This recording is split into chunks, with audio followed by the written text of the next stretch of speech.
Rododendro é o nome dessa planta. Vamos rodar por dentro e saber mais sobre esta planta. Não saia fora. Mas antes de nós sabermos mais sobre esta planta, vamos verificar a nossa inscrição e caprichar naquele joinha. Vamos lá? Você vai ficar surpreendido com esta planta. Vamos saber mais sobre esta planta. Eles são tóxicos para as abelhas? Depende da espécie de rododendro e também da subespécie de abelha que visita o rododendro. O rododendro comum certamente produz néctar tóxico. No entanto, pesquisas irlandesas sugerem que o néctar pode ter um efeito negativo apenas sobre as abelhas em países onde o rododendro é uma espécie invasora fora da sua área de distribuição nativa. E mesmo assim, elas provavelmente evitarão visitá-lo de qualquer maneira. Eis o porquê. O rododendro é conhecido como uma fonte de néctar tóxico que faz com que as abelhas produzam mel louco, usado pelos exércitos europeus ao longo dos tempos como arma de guerra. O mel era deixado no caminho das legiões invasoras. Os soldados comiam a guloseima e acabavam vomitando e ficando tontos devido à graianotoxina, uma toxina contida no mel de rododendro. Os efeitos raramente são fatais para os humanos, mas provavelmente teriam paralisado ou retardado os exércitos por um tempo. A graianotoxina é uma defesa da planta contra ataques de herbívoros.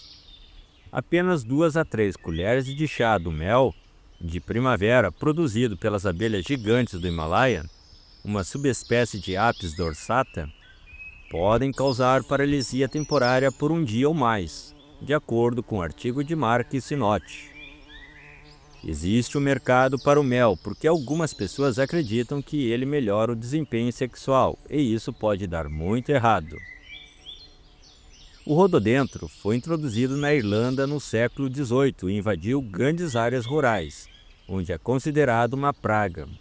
No entanto, pesquisas lideradas pela professora Jane Stout, professora de botânia, e pela doutora Erin Tiendecken, pesquisadora do Trinity College Dublin, descobriram que suas flores são visitadas quase exclusivamente por mamangavas, com visitas ocasionais de abelhas solitárias, moscas, formigas e vespas. O professor Stout e a doutora Tiendecken descobriram que as graianotoxinas do néctar causam palpitações, paralisia e morte em poucas horas para as abelhas.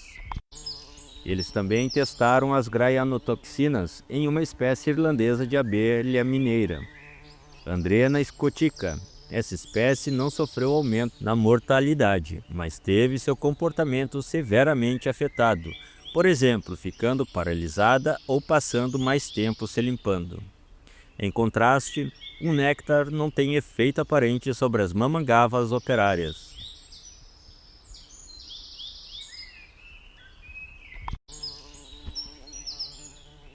O professor Stout suspeita que a subespécie de abelha que produz mel louco na área de distribuição nativa do rododendro provavelmente evoluiu para resistir às toxinas de forma semelhante às mamangavas.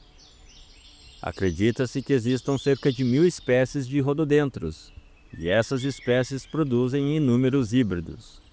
Isso significa que há pouquíssimas pessoas com conhecimento suficiente para identificar exatamente qual rododendro é uma planta específica.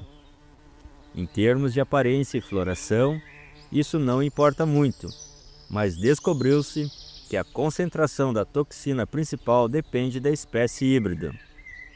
Então, plantas que parecem idênticas para o leigo podem produzir diferentes graus de envenenamento.